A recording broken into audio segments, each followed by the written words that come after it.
하시더라. 아멘. 오늘 말씀의 제목은 인격적인 성품에 의한 비전입니다. 우리가 계속해서 살펴보고 있는 반복되는 말씀 중에 하나가 내가 하려는 것을 아브라함에게 숨기겠느냐, 이 말씀을 챔버스 목사님 오늘도 인용하시더라고요. 그리고 이렇게 덧붙입니다. 우리의 인격적인 성품의 분량이 하나님의 계시를 대할 수 있는 자리까지 이르기 전에는 주님은 주께서 하실 일을 우리에게 숨길 수밖에 없습니다. 챔버스 목사님은 고상하게 말씀하셨는데요, 단순하게 얘기하면 말해도 이해할 수 없다는 겁니다.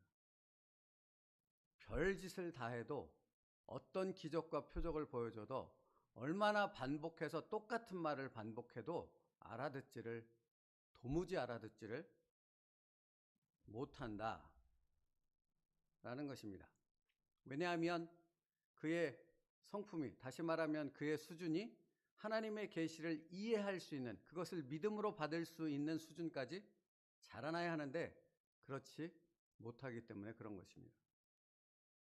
그래서 사도 바울이 이렇게 말하지 않습니까? 내가 장성한 자의 분량에 이르는 자에게 말하는 것처럼 너에게 말하고 싶으나 도무지 이해가 되지 못하고 도무지 그것을 받을 만한 수준이 안 되니 어린아이와 같은 말로써 너희에게 말할 수밖에 없지 않느냐라고 탄식하는 것 아니겠습니까? 사랑하는 성도 여러분, 영적인 것은 오직 영으로만 분별할 수 있습니다. 이것이 진리입니다. 그래서 오늘 본문의 말씀은 사실은 오늘 본문과 그 다음 구절 말씀을 이어서 봐야 돼요. 오라 이후에 마땅히 일어날 일들을 내가 내게 보이리라 하시더라.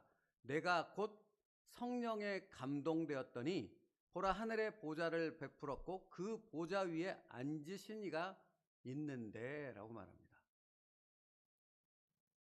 성령의 감동이 없이는 하나님을 뵐 수가 없고, 성령의 인도하심에 복종하지 않고서는 하나님의 뜻을 알 수가 없고, 그렇게 되지 않고서는 은혜의 세계, 믿음의 세계, 놀라운 영적인 세계가 무엇인지를 전혀 알지 못하고 그냥 수박 겉핥기만 하는 무늬만 그리스도인의 삶에서 벗어날 수 없다라는 것입니다.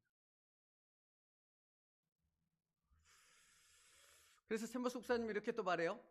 더 높이 올라오라는 주님의 음성은 단순히 당신에게 개인적으로 들리는 것이 아니라 당신 내면의 통찰력이 그 말씀을 받을 만하기 때문에 들리는 것입니다.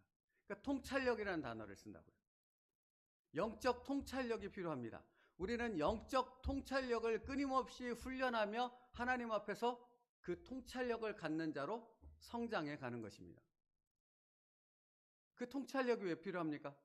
그 통찰력이 없으면 하나님께서 공동체에 역사하시는데 어떤 이들은 은혜 가운데 휩싸이는데 성령의 역사를 보고 성령의 비전을 품고 성령께서 보여주시는 놀라운 세계 가운데로 날마다 성장해 들어가는데 그 통찰력이 없으면 아무것도 보지 못하고 아무것도 느끼지 못하고 성령의 역사인지 도대체 사단의 역사인지 내게 말씀하시는 것인지 내게 뭐라고 하시는 건지를 전혀 알지 못하는 무지함 가운데 살아갈 수밖에 없기 때문에 그렇습니다. 여러분, 세상에서도 통찰력이라는 단어를 써요. 근데 그 통찰력은 그냥 생기지 않습니다. 세상에서도.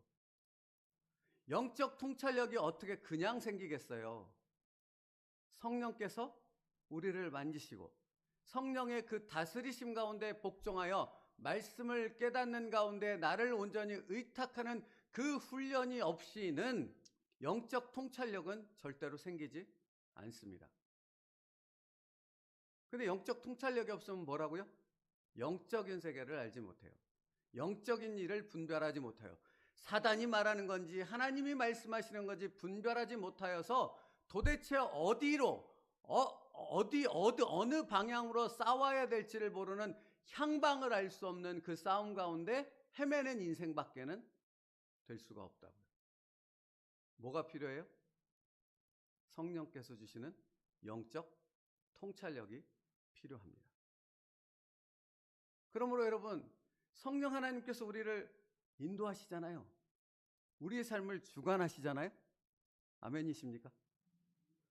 우리의 삶을 주관하시는 그 성령 하나님께 온전히 나를 의탁하지 않는 이상은 영적 통찰력은 있을 수가 없다고요. 그래서 고린도전서 2장 13절 14절은 이렇게 말하는 것입니다.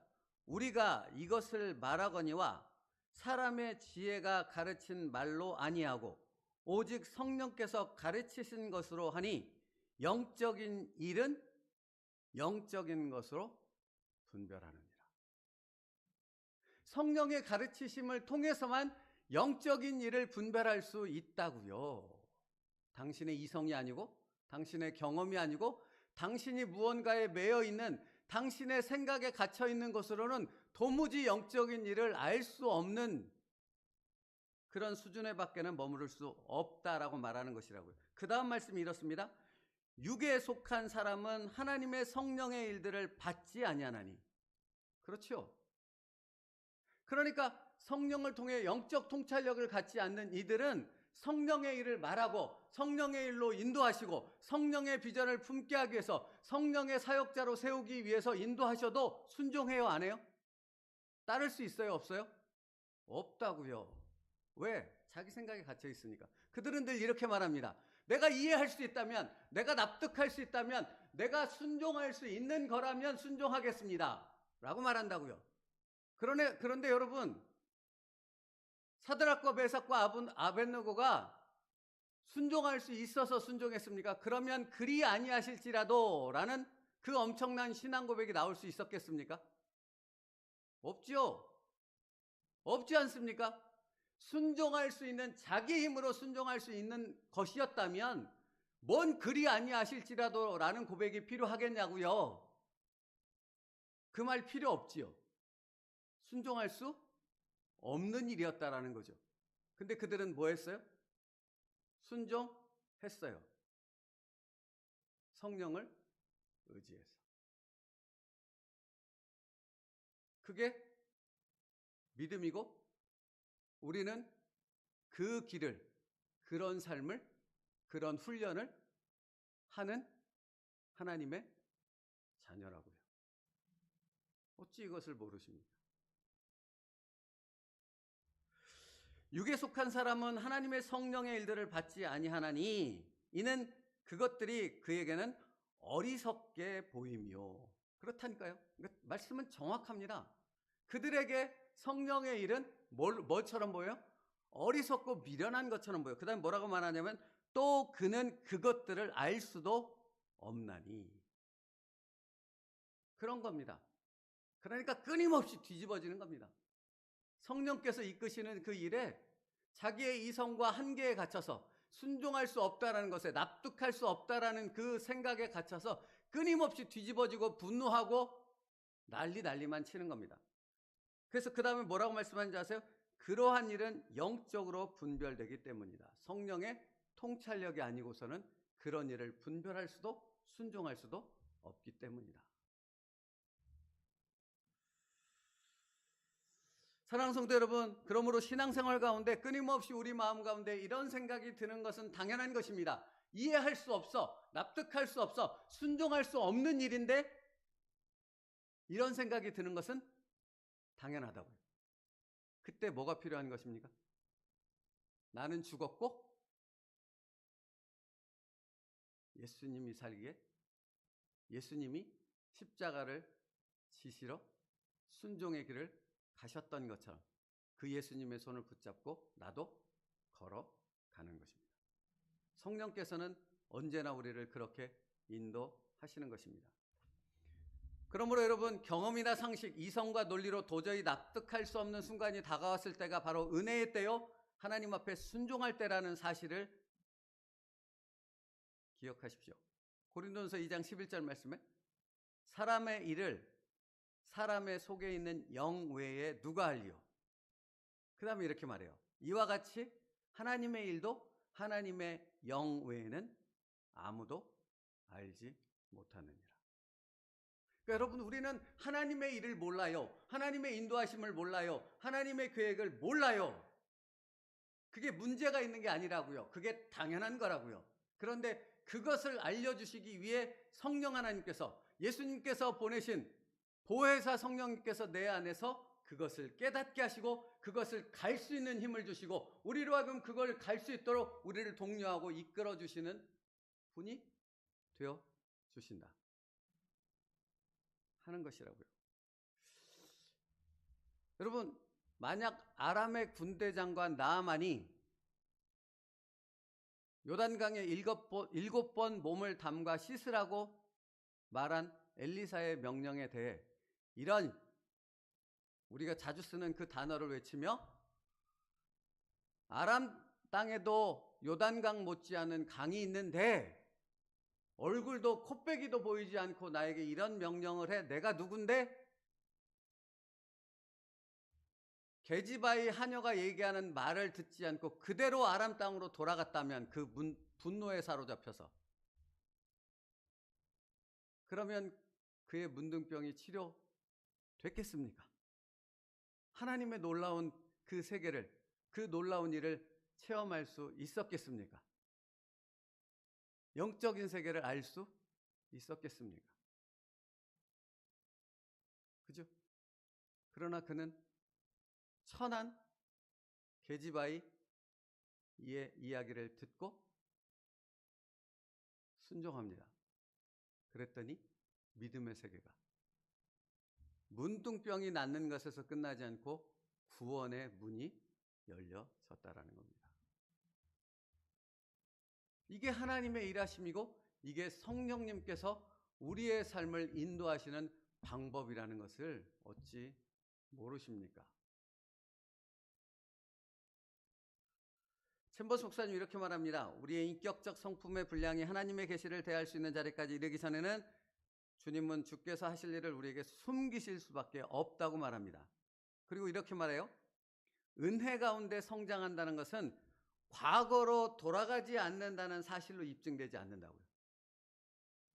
그냥 여기 서 있는다고 그냥 순종도 안 하고 돌아가지도 않고 그냥 나 여기 있을래요. 그냥 하나님 말씀 들었는데 이해가 되고 납득이 되지 않고 순종할 수 없기에 그냥 이 자리만 지키겠습니다. 그렇게 해서는 안 된다고 말한다고요. 참 정확한 말씀을 하지 않습니까? 은혜 가운데 성장한다는 것은 과거로 돌아가지 않는다는 사실로 입증되지 않는다고요. 영적으로 당신의 위치를 볼 수 있는 통찰력이 바로 당신이 영적으로 성장한 증거라고요. 당신에게 통찰력이 없고 갈 수는 없으나 성령의 인도하심을 따라 믿음으로 나아가는 그 순종이 없다면, 그 통찰력이 없다면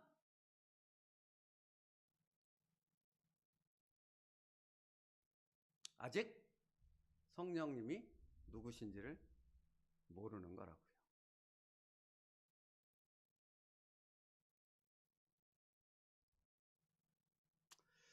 그러므로 여러분, 로마서 8장 26절 말씀에 이와 같이 성령도 우리의 연약함을 도우시나니, 우리의 연약함을 성령님께서 도우신대 우리 안에서. 근데 여러분 이걸 잊지 마시라고요. 성령님이 우리의 연약함을 도우신다는 것을 그냥 단순히 이성적으로 상식적으로 받아들이면 아, 내가 힘들어, 쓰러질 것 같아, 그랬더니 성령님이 나를 붙잡아 주세요. 이런 도우심이에요? 이런 도우심이냐고요. 천만에요. 착각하지 마시라고요. 성령님은 우리를 그렇게 돕지 않아요. 성령님이 우리의 연약함을 도우시는 바는 우리가 깨닫지 못하고 미련하고 어리석음 가운데 주저앉아서 아무것도 하지 않을 때 우리를 하나님의 음성을 듣게 하셔서 일으켜 세우죠. 오늘 표현으로, 챔버스 목사님의 표현으로 따르자면 우리를 높은 곳으로 올리신답니다. 이전에 경험해보지 못한 그 세계로, 내가 알지 못한 그 세계로 나의 영을 높은 곳으로 올리신답니다. 그래서 거기서 믿음이 무엇인지를, 하나님이 누구신지를, 성령의 역사가 무엇인지를, 나를 통해 어떤 일을 하고 싶어 하시는지를 보게 하신답니다. 그러니까 여러분, 이런 상태로는 아무것도 안 되는 거예요. 주저앉아갖고 성령님 도와주십시오, 일어날 힘이 없으니 일어나게 해주십시오, 나를 붙잡아 이 수준에 있어서는 아무것도 변화되지 않고 아무것도 알 수 없어요. 예수의 이름으로 일어서는 겁니다. 그때 열립니다.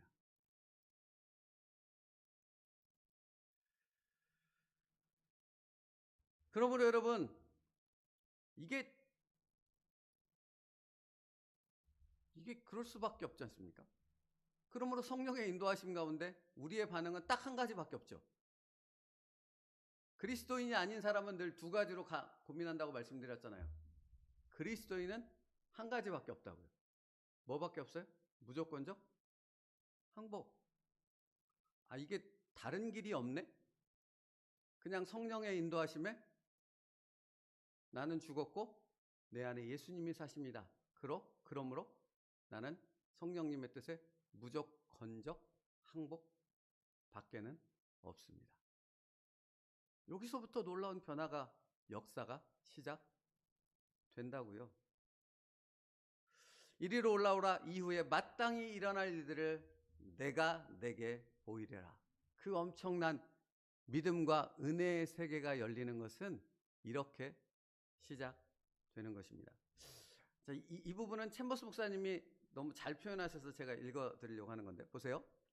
사단이 당신을 더 높은 곳에 올려놓을 경우 그는 먼저 당신으로 하여금 왜곡된 거룩의 개념을 갖게 합니다. 마치 거룩이란 우리의 이 육신으로는 도무지 이룰 수 없는 것이기에 영적인 고개사가 되어야 할 것처럼 말합니다. 그 후에 그 자리에 올려지면 감히 움직일 생각도 못하고 꼼짝 못하게 됩니다. 사실 이 말은 되게 많은 설명이 필요한 부분이에요. 그러니까 실질적인 설명이에요. 여러분, 이게 신앙 안에서 뭔가 영적인 능력을 갖고 영적인 세계를 뭔가 오래도록 신앙생활하며 자기가 뭔가 된 것처럼 이렇게 착각하는 그런 사람들 본 적 있으십니까? 근데 그들은 그렇게 높이 올라갔잖아요. 거기서 꼼짝을 못해요. 자기 스스로의 뭔가에 갇혀요. 자기의 경험과 갇히고 자기의 어떤 자기가 아는 하나님에 갇히고 자기가 아는 성령의 역사에 갇혀서 꼼짝을 못해요. 근데요, 챔버스 목사님 그 다음에 뭐라고 하는지 보세요. 그러나 하나님께서 그분의 은혜로 우리를 하늘의 장소로 올려놓으시면 우리는 매달릴 꼭대기가 아니라 그곳에서 마음껏 움직이며 뛰놀 수 있는 운동장을 발견하게 됩니다. 이게 어마어마한 세계라고요. 사실은 이 표현에 담겨있는 그 의미를 여러분이 여러분의 삶 속에서 누리고 그 기쁨 가운데 하나님을 찬양해야 한다고요. 독수리 날개채며 올라감 같으니라. 정말 하나님께서 이끄시는 그 믿음 가운데 당신을 그 인도하심 가운데 온전히 의탁하잖아요. 그러면 안 될 것 같은데 되고 아무것도 없는 것 같은데 성령의 열매가 맺어지는 그 엄청난 역사 가운데 그건 갇혀지고 좁아지고 그것만으로 한정되는 것이 아니라 그것이 폭발적으로 역사하는 엄청난 성령의 역사로 이어짐을 여러분이 경험하게 되어진다고요. 한 가지에만 들어볼까요? 이거 말씀드리고 말씀 마칠게요. 예루살렘 교회가 핍박을 받아서 다 쫓겨나죠. 그죠? 성경에. 그래서 디아스포라가 발생하는 것 아닙니까? 예루살렘에 있지 못하고 다 흩어져 버려요. 이건 불행입니까? 축복입니까? 은혜입니까? 은혜가 아닌 것입니까? 그 일을 직면했을 때는 은혜가 아니잖아요. 얼마나 힘든 것입니까? 유대인들에게 예루살렘을 떠나야 한다라는 것만큼 힘든 게 어디 있겠냐고요. 거기가 성전인데, 거기가 하나님의 성인데, 하나님의 도시인데, 하나님의 나라인데, 근데 거기서 쫓겨났어요. 그 일을 이루신 분이 누구예요? 그 일을 행하신 분이 누구예요? 성령님이시잖아요. 근데 중요한 건 그렇게 흩어졌어요. 뿔뿔이 각 나라로 다 흩어졌어요. 자기가 가보지 못했던 나라로, 가고 싶지 않은 나라로 그냥 정말 다 가면 엄청 개고생만 해야 되는 나라로 흩어진 거죠. 근데 그렇게 흩어진 다음에 무슨 일이 일어났습니까? 예루살렘과 온 유대와 사마리아 땅끝까지 이르러 내 증인이 되리라 하는 역사가, 말씀의 성취가 일어났지요. 우리는 모른다니까요. 우리는 도무지 알 수가 없다고요. 그러니 여러분의 인생을 왜 여러분이 쥐어잡고 여러분이 선택과 결단 가운데 갈등하며 왜 그렇게 주저앉아만 있냐고요. 이걸 다 깨부시고 내 선택과 결단을 누구에게? 성령님께. 그 믿음의 놀라운 세계로 들어가시라고요. 그러면 열린다고요. 어찌 이 은혜와 이 복을 누리지 않을 수 있겠습니까? 이것을 안다면 죽더라도 가야지요. 그 은혜 세계로 들어갑시다. 그 복을 누리며 그 능력을 전하는 자가 됩시다. 기도하겠습니다. 내가 하려는 것을 아브라함에게 숨기겠느냐? 오늘도 하나님의 이 엄청난 은혜와 믿음의 세계, 하나님의 계획과 뜻을 알게 하시는, 그것을 깨닫게 하시는 하나님의 은혜에 감사의 찬송을 올려드립니다. 아버지 하나님, 그러므로 끊임없이 나의 생각과 나의 갇혀진 마음과 나의 두려워하는 마음과 할 수 없다라는 그 믿음 없음의 모든 것들을 깨뜨리시는 성령 하나님의 손길 위에 나를 온전히 맡겨드리게 하여 주시옵소서. 그리고 오직 우리의 고백은 성령 하나님의 인도하심 앞에 무조건적 항복밖에 없습니다 라고 선포하며 그 뜻에 순종하며 요단강에 한 걸음 한 걸음을 내딛는 믿음의 걸음만 있게 하여 주시옵소서. 예수님의 이름으로 기도 올리옵나이다.